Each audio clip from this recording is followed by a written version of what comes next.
नमस्कार, देवभूमि समाचार देख रहे हैं आप। आपके साथ मैं हूं स्वीटी दीक्षित। रुक करेंगे उत्तराखंड की खबरों की ओर। खबर देहरादून से है, जहां 15 महा रेजिमेंट के स्थापना दिवस पर मुख्यमंत्री पुष्कर सिंह धामी ने मुख्यमंत्री आवास स्थित मुख्य सेवक सदन में रेजिमेंट के पूर्व सैन्य अधिकारियों को सम्मानित किया। मुख्यमंत्री ने कहा कि बचपन में पिताजी से महा रेजिमेंट के वीर सैनिकों की शौर्य गाथाओं के बारे में सुनकर उनके मन में उत्साह और उमंग की भावना पैदा होने लगी थी।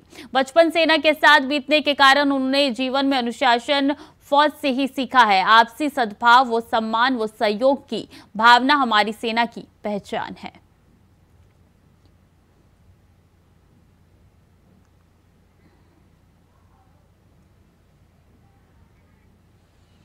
और इस बीच अहम जानकारी, प्रेमनगर के झाझरा में देर रात क्लोरीन गैस का रिसाव हुआ है। फायर सर्विस देहरादून की टीम मौके पर मौजूद है। क्लोरीन गैस रिसाव को बंद करने की कोशिश लगातार जारी है। तो प्रेमनगर के झाझरा से गैस रिसाव का मामला सामने आया है। फायर सर्विस देहरादून की टीम मौके पर मौजूद है। एनडीआरएफ, एसडीआरएफ की टीम भी मौके पर उपलब्ध है। इस वक्त बता दें कि फायर सर्विस देहरादून की टीम मौके पर मौजूद है। क्लोरीन गैस रिसाव को बंद करने की कोशिश लगातार जारी है। लोगों को सांस लेने में दिक्कत हो रही है। तो देर रात यह हादसा हुआ है, क्लोरीन गैस का रिसाव हुआ है, जिससे लोगों को सांस लेने में दिक्कत हो रही है।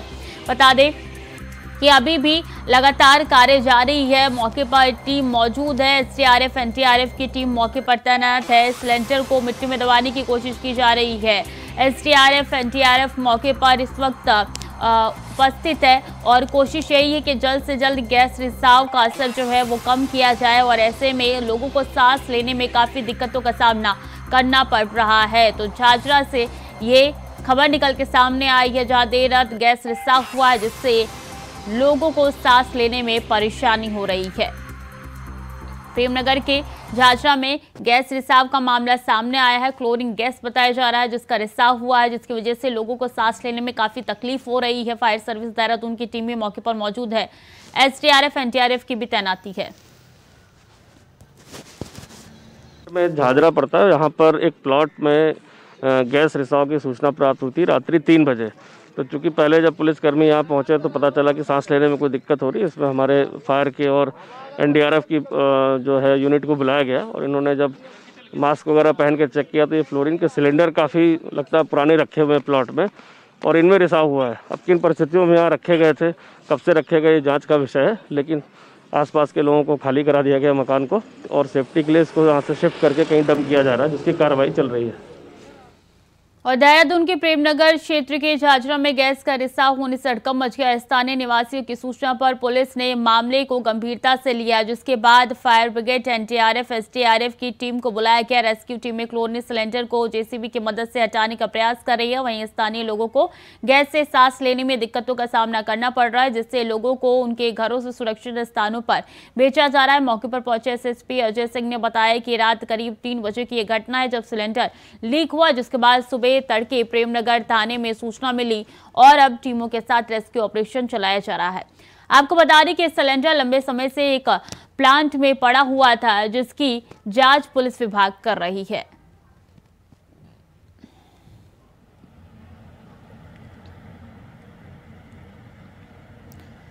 तो जेसीबी की सहायता से सिलेंडर को हटाया जा रहा है। मौके पर एसडीआरएफ, एनडीआरएफ की टीम भी तैनात है। लोगों को सुरक्षित उनके घरों से बाहर निकालकर दूसरी जगह पर ले जाया जा रहा है, ताकि उनको परेशानी ना हो सांस लेने में। तो जहां पे ये रिसाव हुआ है वो प्लॉट में काफी दिनों से ये गैस का सिलेंडर रखा था। क्लोरीन गैस बताई जा रही है जो कि लीक हुई है। ऐसे में 3 बजे की घटना है, जब लोगों को सांस लेने में तकलीफ हुई। इसकी जानकारी पुलिस विभाग को दी गई और जैसे ही पुलिस विभाग आई, देखा प्लॉट काफी दिनों से बंद था और ऐसे में ये गैस रिसाव हुआ है। पीछे की घटना क्या है, क्या जानकारी है, सबका पता पुलिस लगा रही है। झाझरा से मामला सामने आया है, प्रेमनगर में स्थित है, जहाँ पे गैस रिसाव हुआ है। तो पुलिस हर एक एंगल से जांच पड़ताल करने में जुट चुकी है। जेसीबी से क्लोरीन सिलेंडर हटाने का प्रयास भी किया जा रहा है। आसपास के लोगों को दूर लेकर जाया जा रहा है ताकि उनको सांस लेने में तकलीफ ना हो। लेकिन देर रात का ये वाकया है, जहां पे लोगों को जैसे ही सांस लेने में परेशानी होने लगी, पुलिस को इसकी सूचना दी और उसके बाद से पुलिस अपनी जाँच पड़ताल में जुट चुकी है। फिलहाल लोगों को सुरक्षित वहां से हटा के दूसरी जगह शिफ्ट किया जा रहा है। तो तस्वीर आप तक पहुंचा रहे हैं, जहाँ जेसीबी की सहायता से इस सिलेंडर को मिट्टी में दबाया जा रहा है। क्लोरीन गैस जो था उसका रिसाव हुआ है। तुषार गुप्ता हमारे साथ जुड़ चुके हैं ज्यादा जानकारी के लिए। तुषार, 3 बजे की ये घटना है, क्या अभी सब कुछ सामान्य है या अभी और ज्यादा लोगों को परेशानी हो रही है, क्या जानकारी? देखिए, अगर बात की जाए तो बड़ी घटना तो यहाँ पर हो सकती थी, लेकिन उससे पहले ही जो पुलिस है उसे सूचना दे दी गई थी। करीब 3 बजे ये सिलेंडर लीक होने शुरू हुआ, क्योंकि क्लोरीन गैस की बात की जाए तो ठंड की तापमान अगर घटता है तो ऐसे में ये गैस लिक्विड फॉर्म में आ जाती है, जिसके कारण ये जो गैस लीकेज हुई है वो उसका कारण बताया जा रहा है फिलहाल के लिए। लेकिन वो प्लॉट में सिलेंडर कितने छोड़े इसकी जांच की जा रही है। साथ साथ अभी फिलहाल के लिए वो सिलेंडरों को बंद कर दिया गया है, जितने भी लीक हुए थे उन्हें क्लोज कर दिया गया है। एसडीआरएफ और एनडीआरएफ की टीम वहां पर अभी भी मौजूद है, क्योंकि जो लोग हैं, स्थानीय लोग, उन्हें सुरक्षित जगह पर ले जाया जा रहा है, क्योंकि लोगों की आंखों में जलन, साथ साथ सांस लेने में भी दिक्कतें आ रही थी।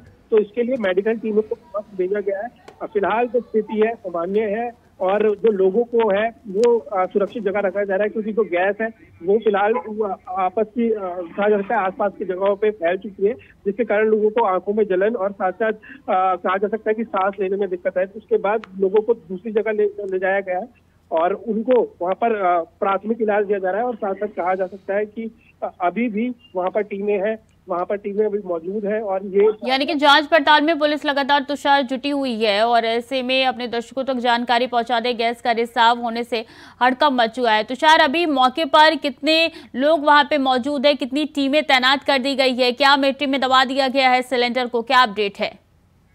बात कीजिए तो रात 3 बजे की घटना ये बताया जा रहा है एसएसपी अजय सिंह द्वारा कि रात को 3 बजे ये गैस सिलेंडर लीक हुए थे, जिसके बाद सुबह जो स्थानीय लोग हैं, क्योंकि वहाँ पर सांस लेने की प्रॉब्लम्स लोगों को आ रही थी, जिसके बाद जो प्रेम नगर थाना है वहाँ पर ये सूचना दी गई कि यहाँ पर बड़ी मात्रा में जो गैस है वो लीक हो रही है, जिसके कारण लोगों को सांस लेने में और साथ साथ आंखों में जलन हो रही है। जिसके बाद प्रेम नगर पुलिस वहाँ पर पहुँची और जब स्थिति वहाँ पर देखी गई, जिस तरह से गैस प्लॉट से लीक हो रही है, वो कहीं ना कहीं उसका खतरनाक था। जिसके बाद पुलिस ने इसे गंभीरता से लेते हुए जो एसडीआरएफ है, एनडीआरएफ है और साथ साथ फायर ब्रिगेड की टीम है, उन्हें वहाँ बुलाया गया। साथ साथ उन्होंने जो सूट है ऑक्सीजन का वो पहना और जिसके बाद वो वहाँ पर पहुँचे और कहा जा सकता है कि जेसीबी की मदद से वो सिलेंडरों को बाहर निकाला गया। साथ साथ अब उन्हें पूरी तरह से सील कर दिया गया है। अब सिलेंडरों को दूसरी जगह ले जाया जाएगा और कहा जा सकता है कि एक बेहतर जगह रखा जाएगा, सुरक्षित जगह रह जाएगा जहाँ पर स्थानीय लोग ना हो। लेकिन एक बड़ी घटना होने से बच चुकी है। जो एसडीआरएफ है, एनडीआरएफ है, अभी फिलहाल जो स्थानीय लोग हैं उनके हालचाल जाने जा रहे हैं। मेडिकल टीमें वहाँ के लिए रवाना हो चुकी है कि जो लोग हैं उन्हें कोई तकलीफ ना हो, क्योंकि क्लोरीन की बात की जाए तो क्लोरीन ऐसी गैस है जो आंखों में जलन करती है। साथ साथ कहा जा सकता है कि सांस लेने में दिक्कतें होती है, स्किन प्रॉब्लम्स हो जाती है। ऐसे में बड़ी ट्रेजेडी होने से यहाँ पर बच चुकी है। लेकिन पुलिस और साथ साथ एसडीआरएफ, एनडीआरएफ और कहा जा सकता है फायर ब्रिगेड ने पूरी तरह से जो स्थिति है संभाल ली है और लगातार जो आला अधिकारी हैं पुलिस के वो भी नजर बनाए हुए हैं। जी तो जिस प्लॉट से ये गैस का रिसाव हुआ वो काफी दिनों से बंद बताया जा रहा है, तुषार किसका है, कुछ पता चल पाया है? जी देखिए, बिल्कुल अगर ये इसकी जांच की जा रही है विस्तार रूप से कि किसने वहाँ पर सिलेंडर छोड़े, क्योंकि लंबे समय से वहाँ पर सिलेंडर पड़े हुए थे और क्लोरीन ऐसी गैस है, काफ़ी खतरनाक गैस होती है, जहरीली गैस होती है। अगर कोई उसके आसपास भी आता है, अगर गैस होती है तो उसकी मौत भी हो सकती है। ऐसे में खतरनाक गैस के सिलेंडर्स वहाँ पर किसने छोड़े, ये एक प्रश्न चिन्ह बन चुका है और फिलहाल जो पुलिस है उसकी जाँच कर रही है। लेकिन जिस तरह से अगर क्लोरीन की बात की जाए तो जब तापमान ठंडा होता है तो वो लिक्विड फॉर्म में आ जाती है, जिसके बाद वो गैस लीक का जो कारण बताया जा रहा है। लेकिन फिलहाल उस व्यक्ति को ढूंढा जा रहा है या फिर जांच की जा रही है जिसने वो क्लोरीन गैस सिलेंडर डाले जा रहे हैं और उस पर भी हम कार्रवाई आने वाले दिनों में देखने को मिल सकती है। जी, यानी कि स्थिति अभी नॉर्मल है, बद से बदतर नहीं हुई है, किसी को एडमिट नहीं कराया गया है, सब कुछ सामान्य की जाए तो कोई जनहानि नहीं हुई है, कोई किसी को सीरियस अभी प्रॉब्लम्स नहीं हुए। लेकिन जो मेडिकल टीम्स हैं वो पहुंच चुकी है और जो लोग हैं उनकी जांच कर रही है कि किस तरह की उनकी स्थिति है, क्योंकि कुछ स्थानीय लोगों की आंखें लाल हो चुकी है क्योंकि जलन करती है आंखों में ये क्लोरीन गैस और साथ साथ कई लोगों को सांस की प्रॉब्लम भी आई है, जिसके बाद जाँच की जा रही है कि कितनी मात्रा में उनके अंदर जो क्लोरीन गैस है वो गई है। अगर अत्यधिक गैस गई है तो उन्हें हायर सेंटर्स में रेफर करने की तैयारियाँ भी कर ली गई रही है। तो कहीं ना कहीं जो स्थानीय लोग हैं उन्हें सुरक्षित जगह पहुंचाया गया है एसडीआरएफ और एनडीआरएफ द्वारा, स्थानीय पुलिस द्वारा, और साथ साथ जो मेडिकल टीम है वहां पर उनको प्राथमिक इलाज दे रही है। जी ठीक है, तो नजर बनाए रखिए, पल पल की अपडेट आपसे लेते रहेंगे। शुक्रिया आपका तमाम जानकारियों के लिए।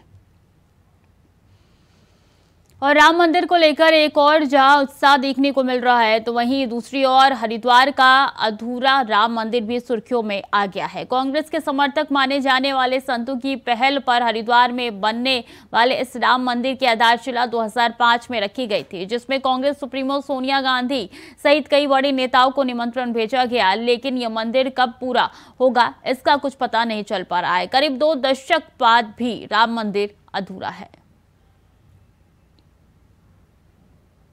ये बंद इसलिए पड़ा था कि लगभग 10-12 साल तक इसमें केस चलता रहा। सुप्रीम कोर्ट में माननीय सर्वोच्च न्यायालय में केस चल रहा था। वो बिल्कुल विधिवत जीत गए। जीतने के बाद अब वहाँ पर वो कार्य उसका प्रारंभ होगा, शीघ्र होगा। तो क्या विशेषता क्या है इसमें? विशेषता इसमें यह है कि इसमें इसलिए उसका नाम अद्वितीय श्री राम मंदिर है। उसका नाम है अद्वितीय श्री राम मंदिर। अद्वितीय का अर्थ यह है कि वहाँ पर केवल भगवान से संबंधित ही कार्य होंगे। जैसे भगवान का जो है शयन कक्ष बनेगा, भगवान की रसोई बनेगी, भगवान का वस्त्र रखने वाला स्थान बनेगा। केवल भगवान वहाँ उस प्रांगण में रात्रि को कोई विश्राम नहीं करेगा। जिस तरह से जो चौकीदार वगैरह है वही रह सकता। हमारे अनुषंगिक संगठनों ने जितनी मेहनत और प्रयास, आंदोलन, हम लोगों ने लाठियाँ खाई, हम लोगों ने गोलियाँ खाई, हम लोगों ने जेल तक झेली, हमारी निष्ठा थी और हमने जो कहा वो करके दिखाया। तो क्या लगता है कि कांग्रेस का ये जो अधूरा प्रयास था, इसके पीछे क्या विवाद रहेंगे, क्या मतलब क्या मानसिकता रही होगी? देखिए, कांग्रेस में तो 10 तरह के विवाद हैं। कहीं पैसे का खेल है, कहीं आपसी स्वाभिमान की बात है, कहीं पदाधिकारी बनने की बात है, कहीं कब्जा करने की बात है, तो चेयरमैन कौन बनेगा, अध्यक्ष कौन बनेगा, सचिव कौन बनेगा, इन सब चीज़ों बातों को लेकर उसमें विवाद हुआ और आज वो लटका पड़ा हुआ। 22 जनवरी को अयोध्या में रामलला अपने एक बार फिर से अयोध्या में विराजेंगे, जिसको लेकर पूरे देश में एक उत्साह है। लोग दिवाली की तरह इसको मनाने जा रहे हैं। लेकिन अगर हम धर्मनगरी हरिद्वार की बात करें तो इस समय हम वहां पर खड़े हैं जहां राम मंदिर जो अयोध्या में बनने जा रहा था, उसी की तर्ज पर हरिद्वार में भी एक राम मंदिर का निर्माण यहां पर 2005 में शुरू हुआ था। हालांकि किन्हीं कारणों से वो मंदिर अभी तक करीबन 15 साल हो गए हैं और अभी तक ये निर्माण यहाँ पर अधूरा ही पड़ा है। कारण कुछ भी रहे हों, लेकिन कहीं ना कहीं एक जिस तरह से राम मंदिर का निर्माण अयोध्या में हुआ, हरिद्वार के लोगों का भी यही मानना था कि यहाँ पर भी जिस तरह से काम जो शुरू हुआ था उसको भी पूर्ण यहाँ पर हो जाना चाहिए था। और अभी तक जो जिस तरह से यहाँ पर पत्थर पड़े हैं और जो निर्माण का अभी दीवारें हैं वो भी अधूरी हैं, उसको लेकर यहाँ पर काफ़ी तरह की बातें की गई। यहाँ पर इस समय यहाँ पर जो केयर टेकर हैं उनसे बात करते हैं कि क्या वजह रही है कि जो अभी तक ये निर्माण यहाँ पर नहीं हो पाया है। जी हाँ, वही विवादित था तो हो गया। तो ये कौन मनाने जा रहे थे और अब क्या स्थिति बता रहे हैं? हाँ, बता रहे हैं बनने वाला है। तो कौन है जो बनाने जा रहे हैं इसको? नरेशाचार्य जी। तो नरेशाचार्य जी यहाँ पर बता रहे हैं कि जिस तरह से वो बनाने जा रहे थे पूरे इस मंदिर को, पूरी ही उस मॉडल के अनुसार जो मंदिर अयोध्या में बनने जा रहा था। हालांकि अभी तक ये निर्माण यहाँ पर 15 सालों से अधूरा पड़ा है। कब ये निर्माण शुरू होगा? हालांकि बता रहे हैं कि अब इसकी जो राह है वो भी यहाँ पर जो ज़मीन है वो भी खाली करा ली गई है। विकास चौहान, इंडिया वॉइस के लिए। तो विकास चौहान हमारे साथ जुड़ चुके हैं ज़्यादा जानकारी के लिए। विकास, इसका निर्माण कब से शुरू होने जा रहा है और क्या कुछ जानकारी इस मंदिर से जुड़ी हुई आपके पास?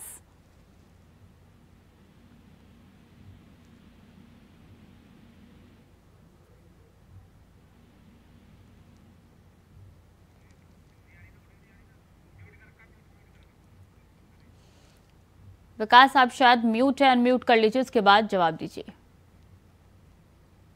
जिसका 2005 का ये पूरा ये मंदिर है जहां इसकी आधारशिला यहाँ पर रखी गई थी।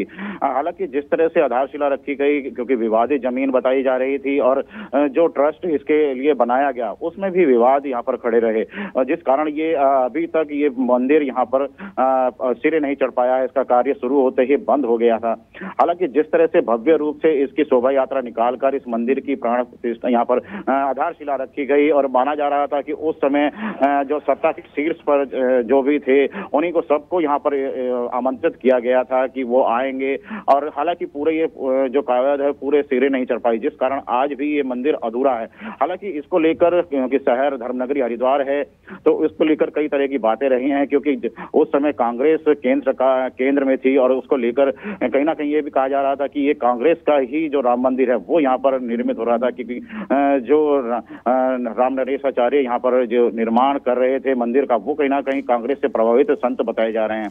और जो हरिद्वार में उनका सहयोग भी कर रहे थे जो संत यहाँ पर शामिल थे उस समय, वो भी कहीं ना कहीं कांग्रेस समर्थित संत यहाँ पर बताए जाते हैं। हालांकि किन कारणों से ये यहाँ पर बंद रहा इतने सालों से, और अब यहाँ पर क्योंकि जिस तरह से भाजपा भी व्यंग यहाँ पर तंज कसते हुए भाजपा के कार्यकर्ता यहाँ पर कहते हैं कि कांग्रेस ना तो राम मंदिर अयोध्या में ना हरिद्वार में यहाँ पर बना पाई है। उसके कहने और करतनी में यहाँ पर अंतर है, क्योंकि जिस तरह से उन्होंने शुरुआत तो की लेकिन यहाँ पर वो अधर में यहाँ पर लटका है। हालांकि अब जिस तरह से संत से हमारी बात हुई, जो उसका केयर टेकर हैं उनसे भी बात हुई, तो उनका ये कहना था कि अब जल्द ही इस तरह के जो जिस तरह निर्माण है वो यहाँ पर शुरू कर दिया जाएगा। जो बनारस के राम नरेशाचार्य है उनका भी यही कहना है कि जल्द ही, क्योंकि सुप्रीम कोर्ट से अब जो राह है वो प्रशस्त हो गई है, क्योंकि अवैध कब्जा उस जमीन पर कुछ लोगों के द्वारा यहाँ पर किया गया था, उसको अब कोर्ट के माध्यम से खाली करा लिया गया है। जी स्वीटी। तो केस कब तक चला था, उसके बाद से निर्णय कब आया था, कितना वक्त लगा? देखिए 2005 का ये मामला है, क्योंकि तभी से ये केस लगातार यहाँ पे चल रहा था निचली अदालतों में। जिस तरह से चला उसके बाद दोनों ही पार्टियां उच्च अदालत में यहाँ पे गई और अब सुप्रीम कोर्ट के द्वारा उन्होंने बताया, जिस तरह से संत हमें जिनकी हमने बात की है उन्होंने बताया है कि अभी पिछले महीने ही इस तरह का एक उनके पक्ष में एक फैसला सुप्रीम कोर्ट ने सुनाया है कि अब जिसके माध्यम से अब जो मंदिर से सटी हुई जमीन है उसको यहाँ पर खाली कराया गया है और जल्द ही उनका ये कहना है कि जल्द ही इस मंदिर का भी निर्माण यहाँ पर भव्य रूप से यहाँ पर शुरू किया जाएगा। मान्यताएं क्या है इस मंदिर की जिसका इंतजार हर कोई कर रहा है कि जल्द से जल्द ये बन जाए? देखिए जिस तरह से अयोध्या में 2005 के समय में जिस तरह का निर्माण अयोध्या में होने जा रहा था, हालांकि उस समय अयोध्या में कहीं ना कहीं कोर्ट के माध्यम से कहीं ना पेच जरूर फंसा हुआ था। उसी मॉडल जो पहले राम मंदिर का जो पहले मॉडल था उसी मॉडल के आधार पर उसकी कॉपी यहाँ पर बिल्कुल की गई थी और उसी के मॉडल के आधार पर ही यहाँ पर राम मंदिर यहाँ पर बनाया जा रहा था। अगर हम जानकारों की बात करें तो जिस तरह से जो जानकार है राजनीतिक जानकार उनके अनुसार भी क्योंकि अयोध्या में राम मंदिर के लिए प्रत्यक्ष रूप से कांग्रेस सामने नहीं आ पा रही थी और उसका ये मानना था कि धर्म नगरी हरिद्वार है, यहाँ पर उसी की कॉपी एक यहाँ पर बनाकर कहीं ना कहीं वोट बैंक की राजनीति यहाँ पर की जा सके, लेकिन किन्हीं कारणों से वो सिरे यहाँ पर नहीं चढ़ पाई क्योंकि विवाद इस जमीन के साथ जुड़ गया और कई ट्रस्ट के माध्यम से भी यहाँ पर कोई ना कोई विवाद यहाँ पर जुड़ गया, क्योंकि वहाँ उस ट्रस्ट में जिस तरह से पैसे एकत्र हुए उसको लेकर बंटवारे को लेकर भी यहाँ पे कहीं ना कहीं विवाद यहाँ पर है। हालांकि अब सुप्रीम कोर्ट के द्वारा यहाँ जमीन को एक तरफा मंदिर जो बनाने जा रहे हैं उनके पक्ष में कर दिया गया है और उनका ये मानना है कि वो जल्द ही मंदिर को यहाँ पर बनाएंगे। हालांकि अब ये भी बात उठती है कि वो जिस तरह से पहले माना जा रहा था कि क्या वो कांग्रेस समर्थित मंदिर ही रहेगा या अब जिस तरह से अयोध्या में राम मंदिर बनने जा रहा है वो सब पूरे देश का मंदिर है, तो वो उसके आधार पर रहेगा या केवल एक छवि इस मंदिर के साथ कांग्रेस की रहेगी, ये देखने वाला समय बताएगा। जी बिल्कुल विकास, बहुत बहुत शुक्रिया आपका तमाम जानकारियों के लिए। और खबर देहरादून से है, जहां उत्तराखंड सरकार के निर्देश पर प्रशासन ने 14 जनवरी से लेकर 22 जनवरी तक सांस्कृतिक उत्सव मनाने के आदेश जारी कर दिए हैं। गढ़वाल और कुमाऊं कमिश्नर के साथ सभी जिलाधिकारियों को निर्देश दे दिए गए हैं। उत्तरायणी पर्व से लेकर श्री राम मूर्ति प्राण प्रतिष्ठा कार्यक्रम तक मनाया जाएगा सांस्कृतिक उत्सव। खबर देहरादून से है, जहां स्मार्ट सिटी परियोजना के अंतर्गत अग्रवाल धर्मशाला से लेकर भंडारी बाग तक लगभग 1.5 किलोमीटर की परिधि में ड्रेनेज तथा सीवर लाइन बिछाए जाने का काम किया जाएगा, जिसके चलते इस रास्ते में आवाजाही बाधित रहेगी, जिससे यातायात का दबाव बन सकेगा। वहीं इस मेन सड़क में काम शुरू होने पर प्रिंस चौक से सहारनपुर चौकी की ओर जाने वाली गाड़ियों को सहारनपुर चौक से पहले शमशान घाट वाली गली की ओर डाइवर्ट किया जाएगा। इसी काम में लगभग 2 महीने तक का समय जाएगा। स्मार्ट सिटी के कुछ कार्य हैं जो अभी इन्वेस्टर समिट के कारण कुछ समय के लिए होल्ड थे, क्योंकि डेवलपमेंट के बहुत ज़रूरी काम होने हैं, चाहे वो अंडरलाइन सीवर लाइन का हो चाहे वाटर लाइन का हो। और उसको देखते हुए, चूँकि अभी लीन सीजन है, अभी कोई टूरिस्ट का सीज़न नहीं है, और तो उसको देखते हुए अभी 1.5 से 2 माह ये काम चलेगा, जो सहारनपुर चौक से प्रिंस चौक और अन्य स्थानों पर खुदाई का काम चलेगा। तो जनता से इसमें अपील भी है कि इस रूट को तभी लें जब वो इस रूट पर वो लगता है कि बहुत अति आवश्यक काम है, तो इस रूट से अन्यथा अन्य रूट से डाइवर्ट हो जाए। उस संबंध में विस्तृत आदेश भी पब्लिक को उसमें दे दिए जाए।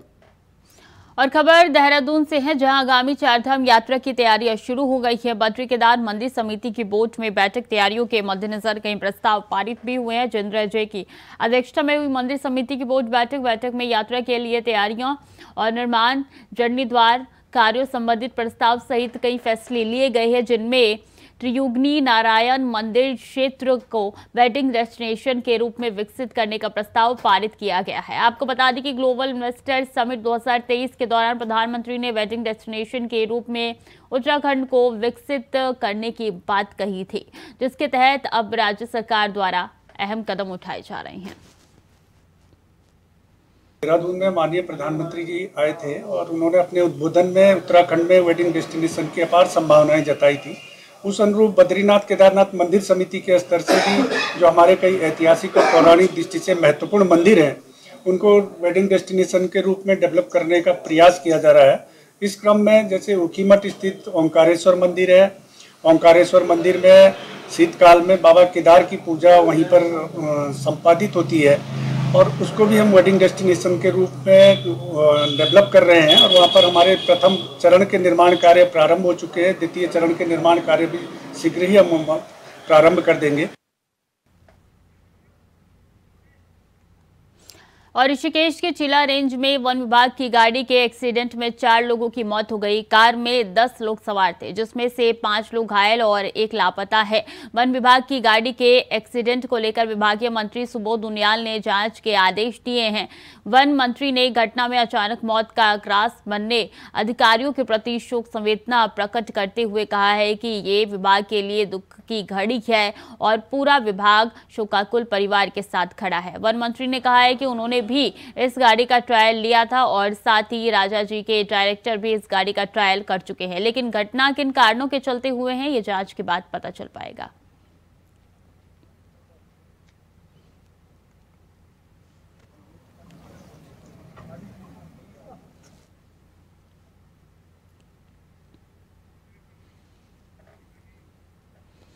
पिथौरागढ़ टनकपुर के घटखोला में सड़क चौड़ीकरण के दौरान अचानक पहाड़ी दरकने से हिलवेज कंपनी का पोकलैंड मशीन ऑपरेटर के साथ मलबे में दब गया, जिससे काम में लगे सभी लोगों में हड़कंप मच गया। आपको बता दें कि 10 मिनट बाद पोकलैंड चालक मलबे से खुद ही बाहर आया, तब जाकर अन्य साथियों ने राहत की सांस ली। वहीं ऑपरेटर की देर रात CHC धारचूला लाया गया। इन दोनों बिनिया गांव में तवाघाट तक सड़क चौड़ीकरण का कार्य चल रहा है। राष्ट्रीय राजमार्ग रात से ही बंद होने से लोगों की मुश्किलें बढ़ गई है। 13 घंटे के बाद यातायात शुरू हो सका है।